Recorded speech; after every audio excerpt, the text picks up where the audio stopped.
아, 오늘 말씀이 조금 본문이 길 수 있지만 먼저 10장 13절에서부터 28절까지 제가 가진 번역으로 한번 읽어보겠습니다. 그리고 사람들이 한 아이를 그에게 가져와 그가 만져주시기를 바랬다. 그러나 제자들이 그들을 꾸짖었다. 그러자 예수께서 그들에게 노하셨다. 그리고 말씀하셨다. 그 아이들이 내게 온 것을 허락하고 그것을 금하지 마시오. 이는 하나님의 나라가 이런 자들의 것이기 때문이요. 진정으로 내가 말합니다. 누구든지 하나님 나라를 어린아이와 같이 받아들이지 않으면 결단코 그곳에 들어갈 수 없소. 그리고 그들을 안으신 후 그들 위에 손을 얹어 축복하셨다. 그가 길을 나섰을 때 한 사람이 그 앞에 무릎을 꿇고 그에게 물었다. 선한 선생님, 내가 무엇을 해야 영생을 기업으로 물려받을 수 있습니까? 그리고 예수께서 그에게 말씀하셨다. 왜 나를 선하다고 하시오? 하나님 한 분 외에는 아무도 선하지 않소. 그대가 계명들을 알 것이오. 살인하지 말라, 간음하지 말라, 도둑질하지 마라, 거짓 증언하지 마라, 속여 빼앗지 마라, 너희 부모를 공경하라. 그러자 그가 그에게 말했다. 선생님, 이 모든 것을 내가 어려서부터 지켰나이다. 그러자 예수께서 그를 보시며 그를 사랑하셔서 말씀하셨다. 한 가지 부족한 것이 그대에게 있소. 그대가 가진 모든 것을 파시오. 그리고 가난한 자들에게 주시오. 그 후 와서 나를 따르시오. 그러나 그는 그 말씀 때문에 근심한 후 슬퍼하며 떠나갔다. 이는 그가 많은 재물을 가진 까닭이었다. 그리고 예수께서 주위를 둘러보시며 제자들에게 말씀하셨다. 재물을 가진 자들이 얼마나 어렵게 하나님 나라에 들어가는지. 그러나 제자들이 그의 말씀에 놀랐다. 그러나 예수께서 다시 대답하시며 그들에게 말씀하셨다. 얘들아, 하나님 나라에 들어가기가 얼마나 어려운지 낙타가 바늘귀를 통과하는 것이 부자가 하나님 나라에 들어가는 것보다 더 쉬울 것이다. 그러자 그들은 더욱 놀라며 그들에게 서로에게 말하였다. 그러면 누가 구원을 받을 수 있는가? 예수께서 그들을 보시며 말씀하셨다. 사람에게는 불가능하지만 하나님에게는 불가능하지 않소. 이는 모든 것이 하나님에게는 가능하기 때문이요. 베드로가 그에게 말하기 시작했다. 보십시오. 우리는 모든 것을 버리고 당신을 따라왔습니다. 예수께서 말씀하셨다. 진정으로 내가 그대들에게 말합니다. 나와 복음 때문에 집, 형제들과 자매들, 아버지와 어머니, 그리고 자녀들과 밭들을 버린 사람이 지금 이 시대에서 형제들과 자매들, 어머니들과 자녀들을 100배나 받되 박해를 더불어 받게 될 것이고 다가오는 시대에서는 영생을 받지 못하는 일은 결코 없을 것이요. 그러나 많은 사람들이 말째가 되고 말째들이 첫째가 될 것이요. 제자들의 마음을 우리가 짐작할 뿐이고 알 수는 없지만 짐작해보고 여태까지 나타난 그 제자들의 태도나 꼭 제자들이 아니래도 우리 일반인들, 그저 보통 사람들 일반의 태도에서 추론해 보건대 지금 본인들은 엄청나게 그 중요한 일을 하고 있는데 하나님 나라의 일. 지금 뭐 아이를 데려와서 뭐 만져주기, 뭐 당장 무슨 죽어가는 사람도 아니고 고통스러운 사람들 아이를 데려와서 만져주기를 바란다고 하는 것에 대해서 이제 단순히 금하는 게 아니라 꾸짖는 거죠. 지금 이런 걸로 시간 낭비하고 있을 처지가 아니다. 그러자 예수께서 그들에게 노하셨습니다. 오늘 말씀 이 말씀도 그렇고 그 다음 말씀도 그렇고 그 다음 말씀도 그렇지만 제가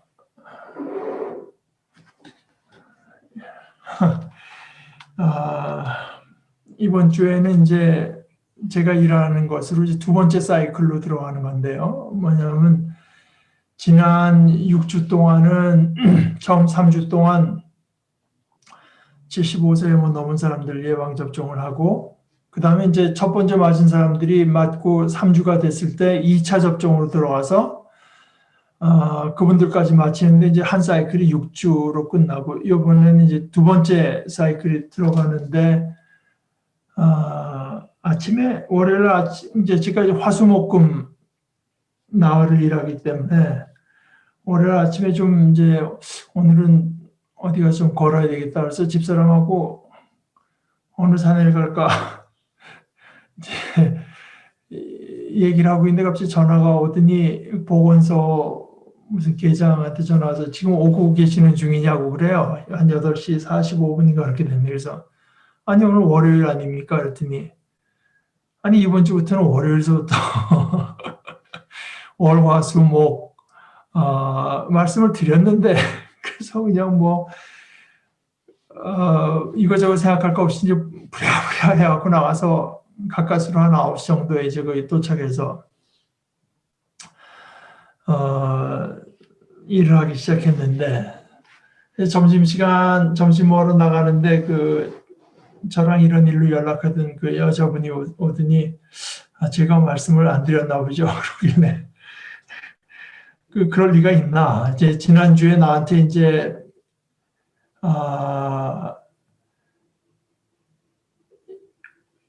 이번 주부터 7월 1일까지는 쉬는 날 없이 이제 계속 이 스케줄로 간다고 얘기를 했는데 아마 그분들이 이제 월화수목이라고 얘기를 했는데 저는 그 월화수목 쪽은 뭐 당연히 화수목금이라고 생각을 하고 근데 그동안에 이제 나흘 일하는 날도 있고 어떤 때는 뭐 이틀만 일한 날도 있고 하기 때문에 거기에 대한 말인 줄 알고 그러니까 나흘씩 이제부터는 한 번도 빠지는 거 없이 7월 1일까지 한다는 얘기로만 듣고 이제 월화수목으로 바뀌었다는 거는 제가 이게 접수가 안 됐던 것 같아요.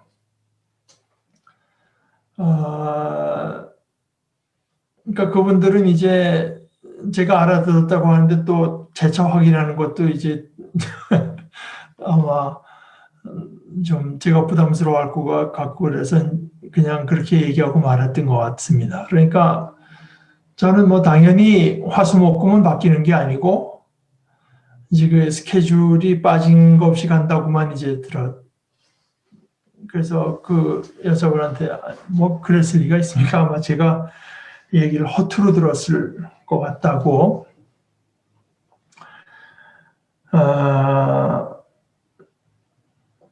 사실 특히 제자도의 얘기로 오면은 제 생각에는 그렇습니다. 우리 교회도 저와 다르지 않게 예수님의 말씀을 이제 허투루 듣고 있는 것 같다. 그 얘기인데요. 예수님께서 제자들에게 노하셨다. 이런 것도 예수님께서 이제 아이들이 데려온 것을 막지 말라고 하는 그저 태도 정도로만 생각해 예수님께서 노하셨다고 하는 데 대해서는 그냥 허투루 지나가는 것 같아요. 하나님의 나라가 이런 자들의 것인데 왜 그들이 내게 오는 것을 금하는가 하면서 이제 노하셨단 말입니다. 제가 지난번뿐만 아니라 여러 번 말씀드리지만 이 하나님의 나라라고 할 때 자꾸 어떤 그 사업을 생각하고 뭐 선교 전략이니 뭐 이제 자꾸 어떤 보통 우리 이 세상에서 벌어지는 무슨 하여간 그 태스크라고 할까? 사업 이걸로 자꾸 이제 생각을 해서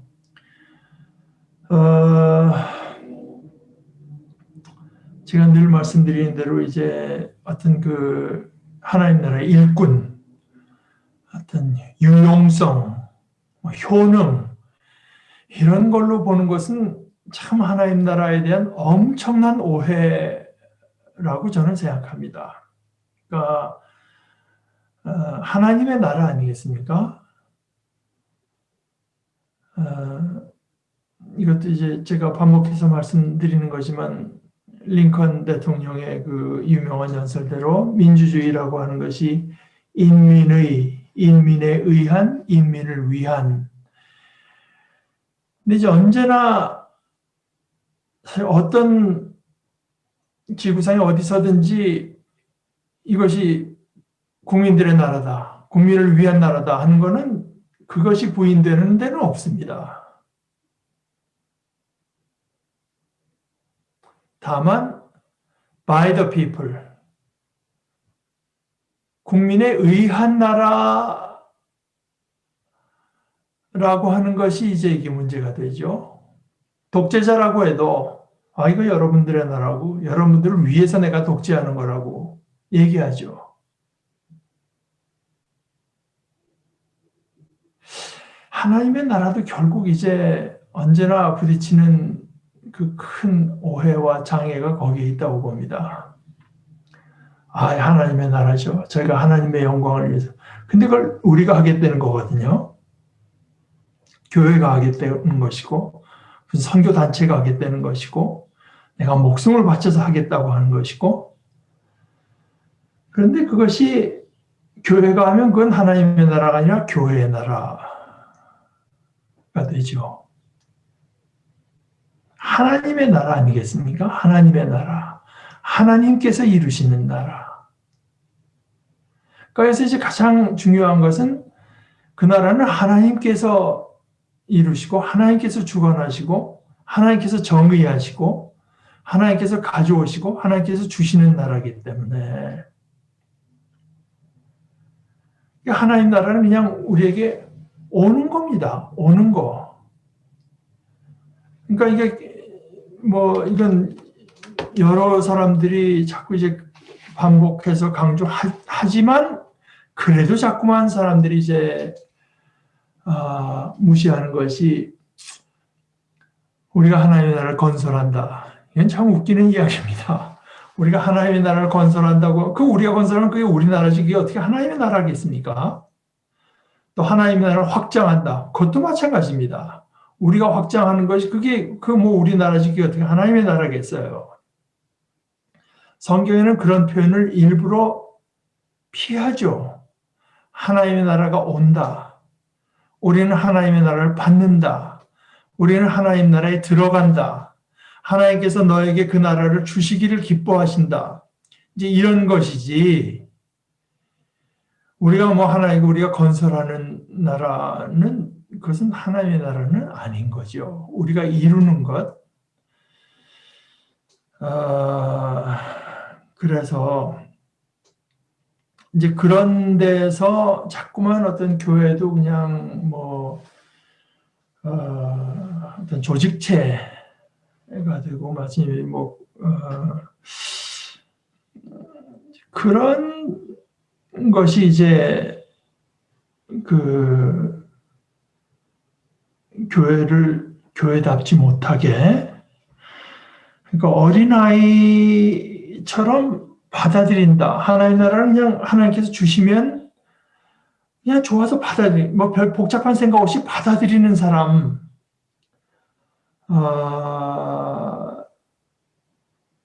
그런 사람의 것입니다.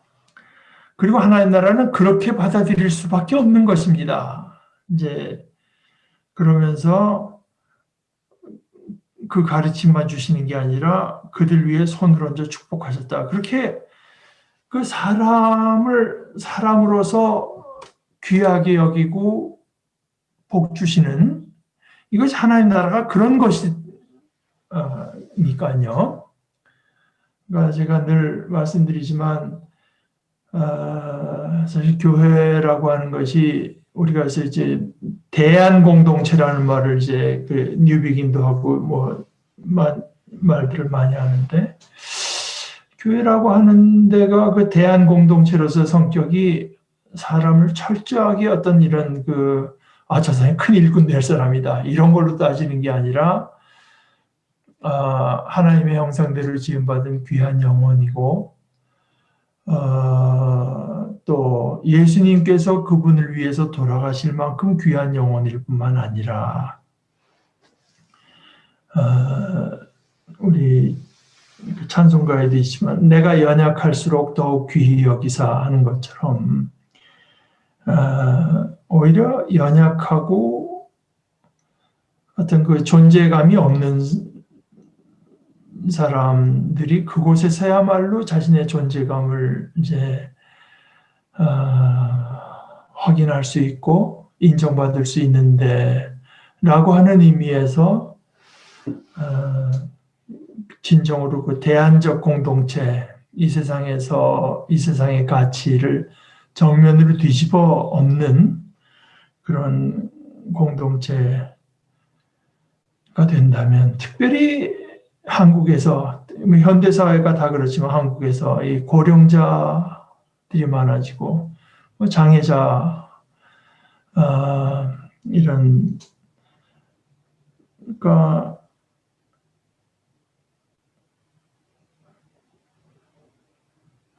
구체적으로 뭐 말을 생각하자면 그것은 우리 한없이 구체적으로 생각할 것이 많지만 기본적으로 하여간 그런 하나님의 나라를 그렇게 우리가 이해하고 또 그에 따라 살고 하는 것이 교회의 모습이 되면은 그것이 선교적으로 봐서도 엄청난 의미를 가질 것이다.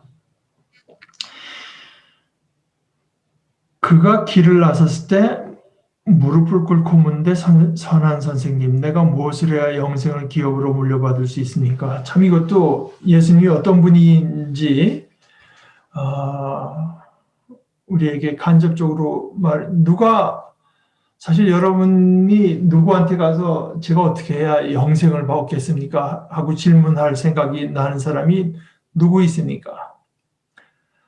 그러나 이제 이런 가장 본질적인 질문을 이제 던질 만한 분으로 보였다고 하는 것이고 선한 선생님하고 불렀을 때 예수님의 대답이 좀 뜻밖이죠. 하나의 한 분 외에는 아무도 선하지 않소.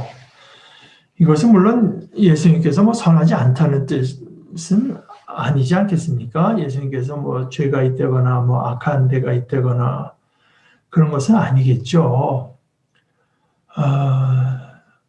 이제 제 해석은 이렇고 제가 생각하기엔 이제 본회포 같은 사람도 그런 해석을 했던 것 같은데 예수님이 선하시죠. 그러나 예수님의 선함은 어떤 선함이라는 속성을 예수님께서 갖고 계셔서 선한 것이 아니라 그러니까 그 선함이라는 기준은 하나님 외에는 하나님께서 하시는 것은 모든 것이 하나님은 선하신 분이고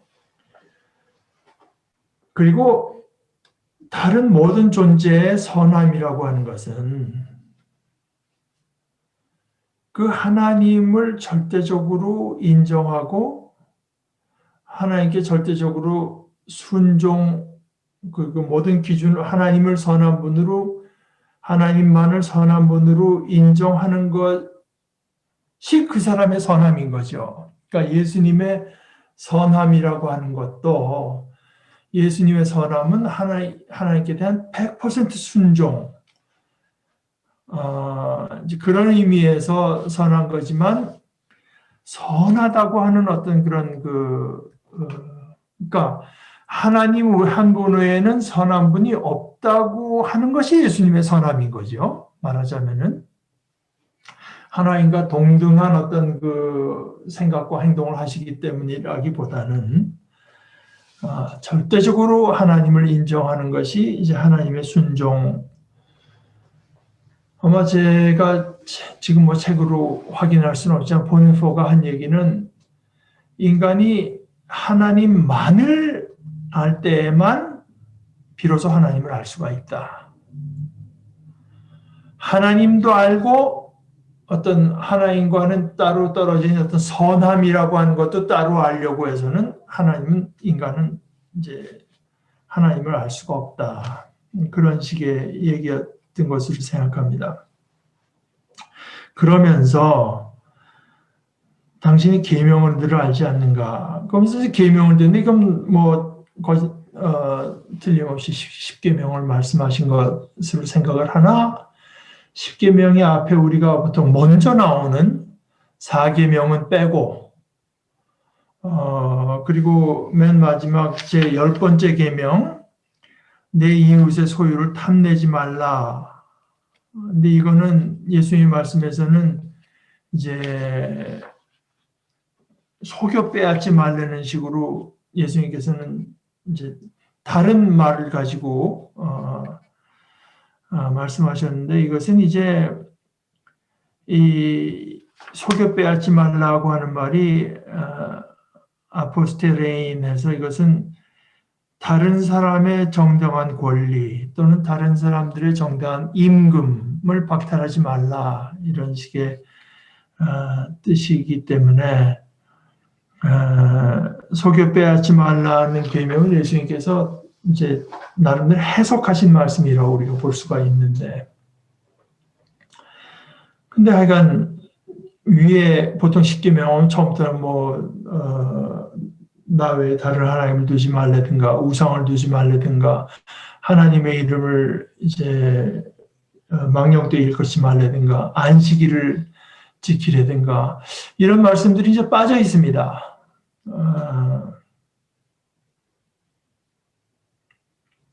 이걸 어떻게 해석해야 되나? 뭐 이것도 역시 제 생각에는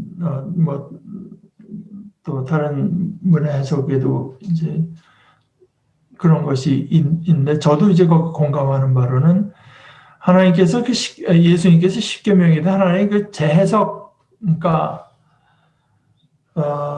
하나님을 사랑하고 이웃을 사랑하라고 하는 이제 그 큰 어떤 율법의 대강과 마찬가지로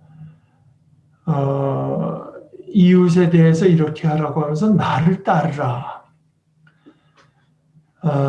이것이 이제 십계명에 대한 하나의 재해석과 같은 역할을 한다고 생각합니다. 근데 이 사람이 제가 어려서부터 다 지켰다고 하니까 예수님께서 그를 사랑하셔서, 이건 뭐 예수님께서 그를 어떻게 뭐 힘들게 하려고 하신 이야기가 아니라 사랑하셔서 말씀하신 것이, 근데 이제 한 가지 부족한 것이 그대에게 있는데 가서 그대가 가진 모든 것을 파시고 가난한 사람들에게 주고 그 후 와서 나를 따르시오. 이것은 그 사람에게 주신 예수님의 특수한 거라고도 할 수가 있고, 그러나 그 근본적인 의미에 있어서는 예수를 따르는 모든 사람들에게 해당된다고 할 수 있죠. 그러니까 여기서 이제 제자들도 놀라고 그 사람은 슬퍼하고 한 그 제일 기본적인 전제는 이스라엘 사람들에게서 부라고 하는 것은 하나님의 축복으로 여겨졌기 때문에 하나님께서 그를 복 주셔서 이제 본인도 그렇고 누구에게 도울 것도 있고 이제 그런 어떤 부한 자리에 갔다고 생각하기 때문에 그걸 다 팔라. 말하자면은 이제 거기에다가 내 어떤 신뢰의 근거를 두지 말고 팔고 나를 따르라. 팔 뿐만 아니라 가난한 자들에게 주라. 그 말씀 때문에 근심하면 너무나 다른 겁니다. 이제까지 자기가 뭐 자랑은 아니래도 이게 하나님께서 내게 주신 축복, 뭐 부도 그렇고 건강도 뭐 가정적인 행복 이런 데 다 해당될 수 있겠죠. 그러나 거기에 어떤 그러니까 내가 어려서부터 하나님의 모든 율법을 지켜왔다고 하는 데 대해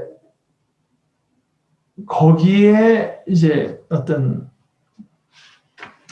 그 보장, 하나님께서 나를 사랑하신다고 하는 보장의 근거를 삼지 말고 나를 따르라. 근데 뭐 그것도 있지만 역시 재물이라고 하는 것이 그가 많은 재물을 가졌기 때문에 근심하며 슬퍼하면서 떠나갔다.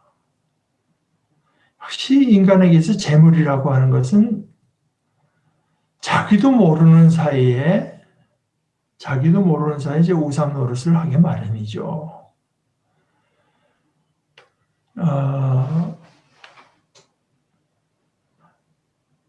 나는 내게 하나님만 있으면 됩니다. 나는 하나님만 의지합니다. 하면서도 재물이 없어지면 어떻게 되나? 재물이 부족하면 어떻게 되나? 또 뭐 나아가서 건강이 없어지면 어떡하나? 뭐 이런 근심, 걱정을 이제 하게 마련이죠. 그 재물을 가진 자들이 얼마나 어렵게 하나님의 나라에 들어가는지. 이 말씀이 이제 아까 제가 처음에 말씀드린 대표적으로 우리가 허투루 듣는 말씀 중에 하나 아니겠습니까? 어렵게 들어가도 좋으니까 이 땅에 재물이 있으면 좋겠다는 거죠. 재물을 가진 자들이 얼마나 어렵게 하나님 나라에 들어가는지, 낙타가 바늘길을 통과하는 게 부자가 하나님 나라에 들어가는 것보다 더 쉬울 것이다. 이 말을 우리가 새겨야 되지 않겠습니까? 그러자 그들이 더욱 놀라면서 누가 구원을 받을 수 있는가 그랬더니 사람에겐 불가능하지만 하나님께는 아니다. 이제 베드로가 우리가 모든 것을 버리고 당신을 따라왔습니다. 그랬더니 예수님께서 이제 하나의 그 보장의 말씀인데 나와 복음 때문에 집, 형제, 자매, 아버지, 어머니, 자녀들과 밭들을 버린 사람이 지금 이미 이 시대에서 형제들과 자매들, 아버지와 어머니들과 자녀들을 100배나 받되 이것은 이제 뭐 과장이라고 할 수 있죠. 그러나 하여간 많이 받는다. 뭐 더 받을 수 있죠. 그런데 이제 이것은 하나의 그 신앙 공동체를 말한 게 틀림없죠. 그리고 그런데 박해를 더불어 받게 된다. 그러니까 우리가 받는 축복이라고 하는 것이 반드시 그 어려움과 같이 복음을 때문에 겪는 어려움과 같이 오게 되는데 이제 오는 시대에서는 그 오는 시대의 생명, 영생을 받지 못하는 일은 없을 것인데 그러나 이 하나님의 그 신비로운 경륜 안에서 많은 첫째들이 끝이 되고 끝에 있던 사람들이 첫째가 될 것입니다. 그러니까 이게 이 어떤 하나님 나라에 있어서 하나님 나라에서 모든 것이 이제 뒤바뀌고 뒤집어지는 그것을 이제 예수님께서 말씀하십니다. 그러니까 오늘 그 얘기는 이제 그 다음 얘기까지 연결해서 보는 게 좋기 때문에 제가 그 다음 부분도 읽겠습니다. 그들이 예루살렘으로 올라가는 길이었다. 그때 예수께서 그들을 앞서 가시고 있었다. 그러자 그들은 놀랐고 뒤따르는 자들은 두려워하고 있었다. 그리고 그가 다시 12를 데리고 자신에게 장차 닥칠 일들을 그들에게 말씀하시며 가르치기 시작하셨다. 보시오, 우리가 예루살렘으로 올라가고 있어. 그리고 인자가 대제사장과 서기관들에게 넘겨질 것이요. 그리고 그들은 그에게 사형 선고를 내릴 것이요. 그리고 그들이 그를 이방인에게 넘겨줄 것이요. 그리고 그들은 그를 조롱하고 침뱉고 채찍질하고 죽일 것이요. 그러나 3일 후에 그는 부활할 것이요. 그리고 세베대의 아들들인 야고보와 요한이 그에게 나와 말하였다. 선생님, 우리가 당신께 구하는 것은 무엇이든지 우리에게 이루어주시기를 원합니다. 그러자 그가 그들에게 말씀하셨다. 내가 무엇을 해주기를 그대들이 원하시오. 그들이 그에게 말하였다. 당신의 영광 중에서 우리가 하나는 좌편에 하나는 우편에 앉도록 해주십시오. 예수께서 그들에게 말씀하셨다. 그대들은 그대들이 무엇을 구하고 있는지 모르고 있어. 내가 마시는 잔을 마시고 내가 받는 세례를 받을 수 있겠소. 그들이 그에게 대답했다. 우리가 할 수 있습니다. 예수께서 그에게 말씀하셨다. 그대들이 내가 마시는 잔을 마시고 내가 받는, 여긴 침례라고 하는 게 맞는 것 같습니다. 내가 받는 침례를 받을 것이요. 그러나 나의 좌우편에 앉는 것은 내가 줄 수 있는 것이 아니라 그것이 주기로 예비된 그 사람들에게 주어질 것이요. 그때 그 10명이 들은 후 야고보와 요한에게 분을 내기 시작했다. 그러자 예수께서 그들을 가까이 부르신 후 그들에게 말씀하셨다. 열방을 통치한다고 생각하는 사람들은 그들 위에 군림하고 그들 중 큰 사람들은 그들에게 권력을 휘두른다는 것을 그들은 알지 않소.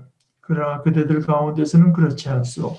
도리어 그대들 가운데서 누구든지 크게 되고 싶은 사람은 그대들의 섬기는 자가 되어야 하고 누구든지 첫째가 되고 싶은 사람은 모두의 종이 되어야 하오. 이는 인자조차도 섬김을 받으러 온 것이 아니라 도리어 섬기고 자기 목숨을 많은 사람들을 대속하는 속량물로 주기 위해 왔기 때문이요. 이제 예루살렘으로 올라가는 것이 제자들에게는 하나의 놀람과 두려움이 됐다. 그건 뭐 예수님의 태도에 그런 것이 나타났다고 볼 수도 있겠고, 이제 근본적으로 지금 예루살렘으로 가는 길이라고 하는 것이 제자들도 예루살렘으로 가지만 완전히 그 동상이몽 전혀 다른 것을 생각하고 있었다고 하는 이제 하나의 암시죠. 그러니까 예수님께서 이제 제대로 그 대놓고 말씀하시는데 예루살렘으로 가고 있다. 그런데 인자가 넘겨지고 이제 사형 선고를 당하고 이방인에게 넘겨져서 그 이방인들이 그를 조롱하고 침뱉고 채찍질하고 죽일 것이요 3일 후에 그는 부활할 것이요. 그렇게 말했는데 이어지는 얘기는 세베대의 아들들인 야고보와 요한이 와서 이제 예수님께 이제 말한 내용이 나옵니다. 그러니까 이들에게 있어 지금 예루살렘으로 올라가는 길은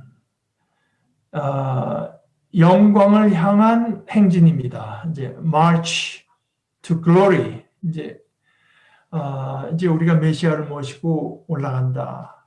뭐 예수님께서 고난받고 죽고 뭐 부활하는 얘기를 했지만 아까 제가 그 허투루 들었듯이 이들은 우리가 이제 가서 그러니까 자기들의 생각에 꽉 사로잡혀 있다 보니 그래서 그것 외에는 생각할 수 없다 보니 우리가 지금 이 일을 이루는데 큰 난관이 있을 것이라는 정도로 이해했던 것 같아요.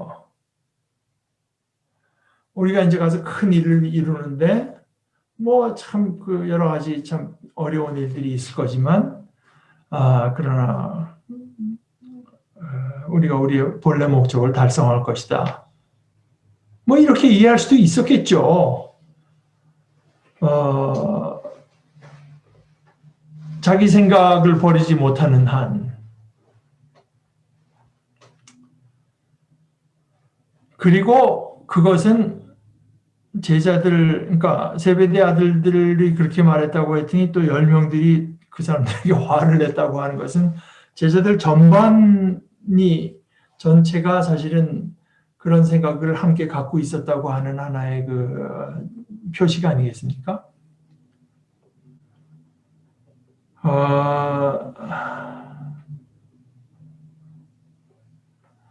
근데 거기에 대해서 예수님께서 이제 말씀하실 때 42절에 보면 그들을 가까이 부르, 이제 특별히 중요한 말씀을 이제 하시는 건데요. 사실 이 마가복음 10장 45절을 마가복음의 요절로 생각하는 사람들이 이제 많이 있습니다. 인자에 온 것은 섬김을 받으려 하고 도리어 섬기려 하고 자기 목숨을 많은 사람을 위한 대속물로 내주려고 하는 것이다. 저도 거기에 공감합니다. 마가복음에 보게 되면은 섬기러 오신 주님, 그리고 많은 사람을 위한 대속물로 자기 자신을 내어주시기 때문에 이분이 이제 우리의 왕이요, 우리 메시아라고 하는 것이 마가복음의 핵심 가운데 핵심입니다. 그래서 제가 늘 강조하지만 맨 마지막 십자가에 달리실 때 사람들이 내려와 보라, 내려오면 내가 믿겠다는 거 아닙니까? 그러나 마가가 우리에게 이제 공들여서 전달하고자 하는 것은 저렇게 무력하게, 무기력하게 자신을 내어주시기 때문에 그분이 왕인 건데요. 그러니까 진정한 왕이라고 하는 것이 그 백성을 위해서 자기를 위해서 하나 이제 내가 이 백성들에게 내 어떤 권위로 군림할까 하는 것이 아니라 오직 생각하는 게 그 백성들을 복되게 하려는 생각밖에 없기 때문에 그게 참 임금인 건데요. 그러니까 자신을 그렇게 십자가에 달리는 모습으로라도 이제 내어주는 데까지라도 개의치 않고 그 백성을 위하는 분이야말로 이게 참 임금 중에 임금, 이게 진짜 메시아라고 하는 건데요. 이제 이것이 전달이 되지가 않는 거죠. 그럼 우리가 교회가 2000년이 되고 이제까지 우리가 이제 예수를 믿어왔기 때문에 그것이 우리에겐 되고 있는가? 우리에게는 안 되고 있다고 전제하는 것이 훨씬 더 안전하죠.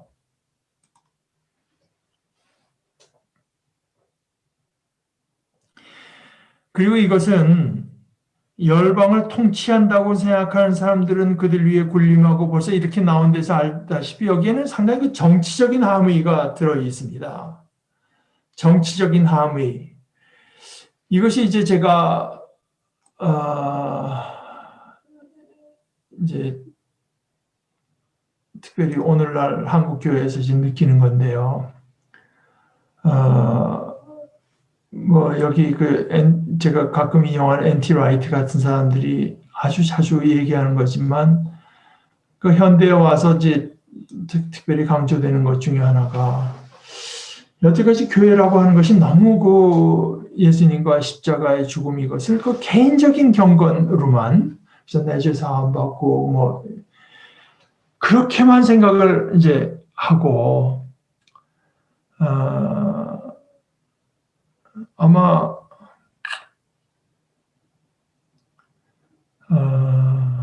저한테도 제가 이제 설교 시간에 정치적인 얘기를 자꾸 한다고 생각하는 사람도 있을 겁니다. 그런데 이제 제가 보기에는 제가 정치적인 얘기를 하는 게 아니라 많은 사람들이 정치적인 얘기만 빼고 말하는 겁니다. 정치적인 얘기 빼고. 그러나 정치적인 얘기만 뺐을 때 교회가 그저 조금 이상해지는 것이 아니라 얼마나 이상해지는가 하는 것을 단적으로 보여주고 있는 것이 지금 한국교회와 미국의 소위 자칭 이벤젤리칼, 자칭 복음주의자들. 하나님의 복음의 빛에서 벗어난 데가 있으면 안 되거든요. 그러니까 정치적인 얘기는 어떻게 보면은 어떤 때는 좀 부담스럽기도 하고 또 본인이 부담스럽기도 하지만 사람들이 정치적인 견해가 다르다 보니까 갈라놓을 위험도 이제 있어 배지만 그러나 우리가 그 정치적인 얘기를 하자는 게 아니거든요. 정치적인 얘기, 예를 들어서 이렇습니다. 지금 저 한국에 보게 되면은 뭐 좀 저긴 개혁적으로 가겠다. 아니 난 이제 우리 사회가 갖고 있는 것을 그대로 좀 지켜나가는 게 좋겠다고 생각한다. 뭐 좌파 우파 그러는데, 그런데 기독교 신앙에서 좌냐 우냐 쪽을 선택하자고 하는 것이 아니라 의로우냐 의롭지 않느냐, 이것이 정직하냐 정직하지 않느냐,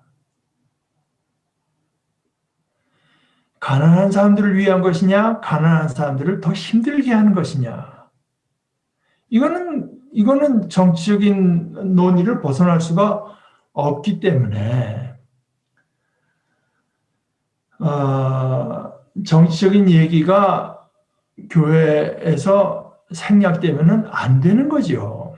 그러니까 말씀드렸다시피 그 보네포 같은 사람이 이제 윤리학을 말하면서 한 4가지 에어리아, 크리스찬의 삶에서 이제 교회가 물론 있고요, 결혼, 이런 가정이 있고, 직업이 있고, 정치가 있다. 이 가운데 정치만 딱 빼고 한다고 했을 때 사실 정치가 빠지는 게 아니라 그 사람들은 어떤 정치적 노선을 자신들도 갖고 있으면서 거기에 대해서 말하지 말아달라는 거죠. 그 자기에게 동의해달라고 하는 것이고, 자기에게 동의하지 않을 때 이제 당신들은 정치적이라고 하는 거예요. 저와 정치적인 견해가 다르군요 말하는 게 아니라, 이제 그 친구도 하나 페이스북에 그런 얘기를 하니까 목사가 왜 자꾸 정치적인 얘기를 하냐고 이제 공격을 하는데,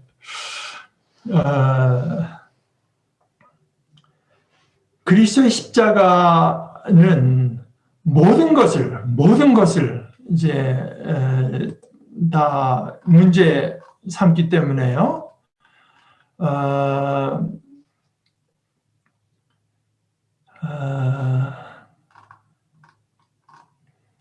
인간의 모든 가치를 챌린지하고 전복시켜 놓기 때문에, 그러니까 여기 이제 엔티 라이트가 이렇게 표현했는데, 십자가는 모든 인간적인 자만과 자만심과 영광, pride and glory를 질문을 던진다. 모든 겁니다. 거기에 이제 정치가 빠지면 안 되는 거죠.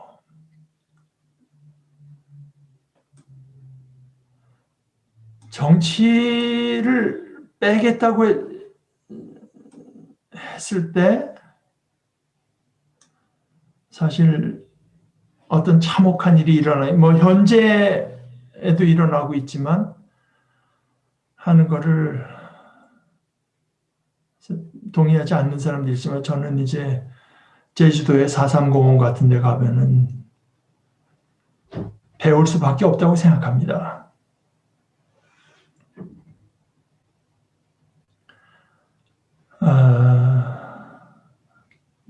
뭐 빨갱이 하나를 잡는다고 하면서 무고한 양민 100명을 죽이면 그 안에 빨갱이 하나는 죽는다, 이런 식의 생각에 저희 크리스찬들이, 그러니까 이것은 본인이 어떤 그 그릇된 어떤 그 입장에서 정치를 생각하면서 거기 챌린지하는 얘기를 그럴 만큼 그럴수록 더 듣기 싫어하는 거죠, 말하자면은. 그래서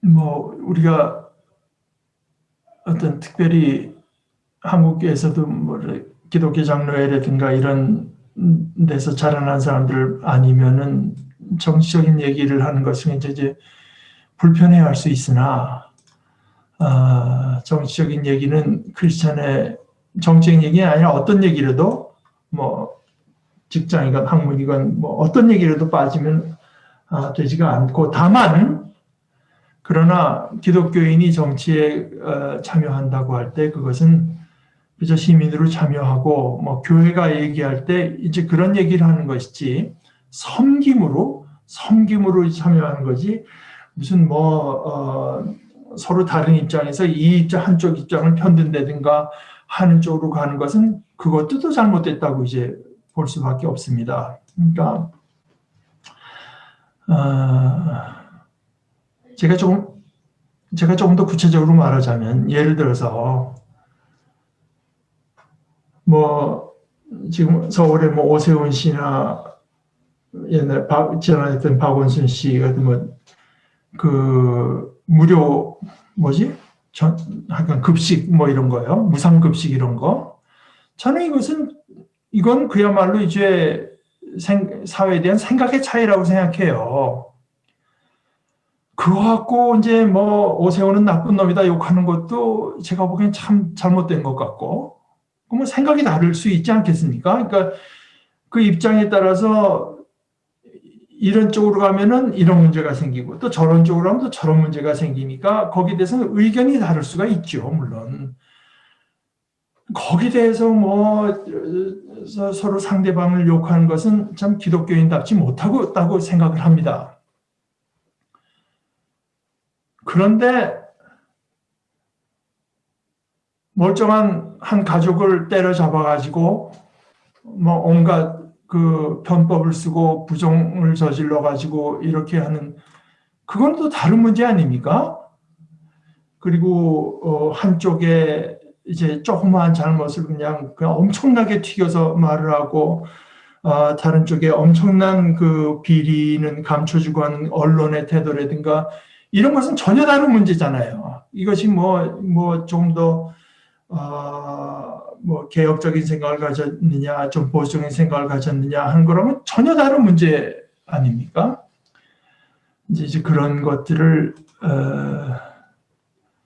가려낼 필요가 있는데 이제 거기에 대해서 크리스찬의 태도라고 하는 것은 제일 근본적으로는 아까도 말씀드렸다시피 이웃을 내 몸과 같이 사랑한다고 하는 의미에서 내가 내리는 정치적인 판단, 내가 가서 찍는 표 하나가 내 이웃을 조금이라도 더 어렵게 위험하게 만드는가, 이제 그렇지 않은가, 그 반대인가 하는 것도 생각해야 되겠고, 그 다음에 이제 그보다 덜하고 할 건 아니지만, 그거가 똑같이 이제 중요한 것은, 이 권력이 가진 어떤 위험, 특히 우리들은 크게 되고 싶은 사람은 섬기는 자가 되어야 되고 첫째가 되고 싶은 사람 모두의 종이 되어야 하고 교회가 이 사회에서 그리스도의 제자들이 이 사회에서 가장 큰 어떤 가장 분명한 모습을 보여야 될 때가 이제 바로 여기라고 봅니다. 교회가 뭐 세상하고 서로 그냥 힘을 다퉈서 우리가 이기겠다고 할 것이 아니라 섬김의 도를 가지고 사실은 이것은 섬김의 도를 가지고 하자고 하면은 모든 사람이 다 싫어할 내용이 될 수 있죠. 직장에서도 그렇고 사회에서도 그렇고 뭐 교회에서도 그렇고 그러나 바로 이제 그것이 복음이라고 볼 수가 있고 예수님께서 이제 그 세베대 아들들에게 한 얘기가 내가 마시는 잔을 마시고 내가 받는 여기서 잔이라고 하는 거는 구약의 선지자들의 이제 얘기를 갖고 보건데 이건 하나님의 진노의 잔입니다. 예레미야서에 나온 것. 그 모든 인간에게 내려져야 될 하나님의 진노의 잔을 내가 마실 것이고 나는 영광의 잔을 마실 것이 아니라 그 다음에 내가 아까 세례가 아니라 침례라고 읽는 것이 좋겠다고 한번 이제 침례는 물속에 잠겨서 말이죠.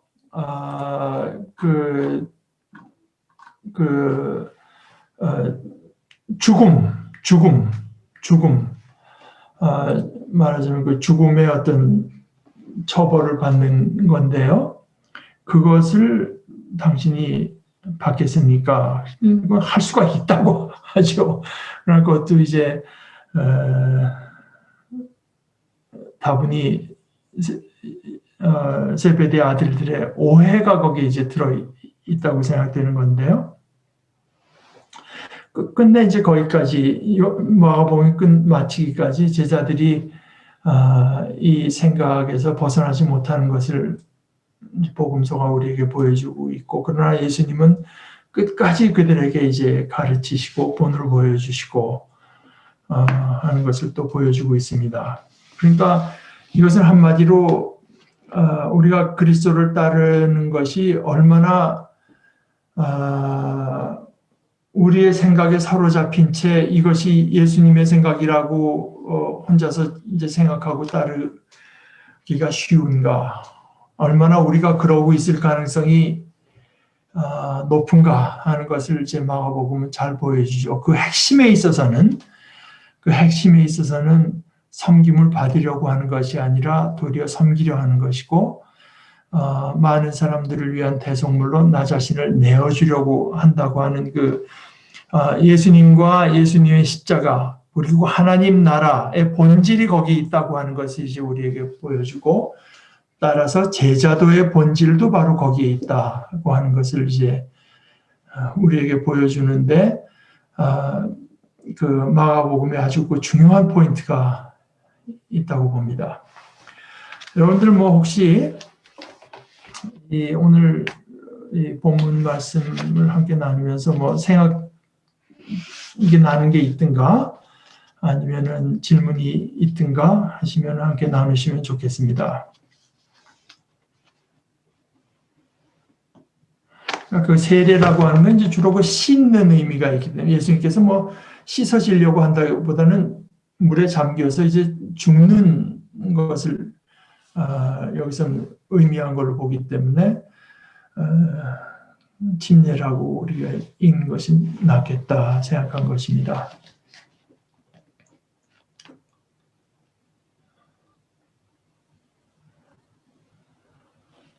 네, 따로 나누실 말씀이 없으면 우리 함께 기도하십시다.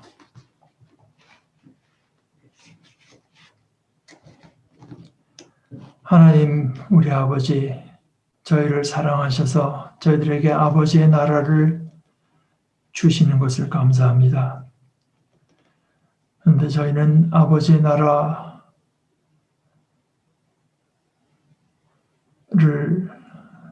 저희식으로 허투루 생각하고 허투루 받아들이고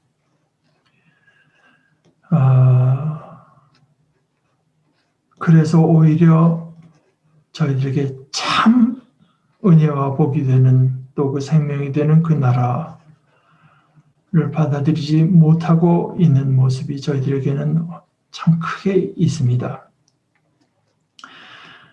아버지, 저희들에게 참 믿음을 주시고 참 겸손함을 주시고 참 지혜를 주셔서 저희들이 가진 작은 것으로 저희들의 보장을 삼고 그것으로 안심하는 것이 아니라 저희들은 하나님의 크신 사랑의 손 안에 있는 것으로 그것으로 안심하고 그것으로 만족하고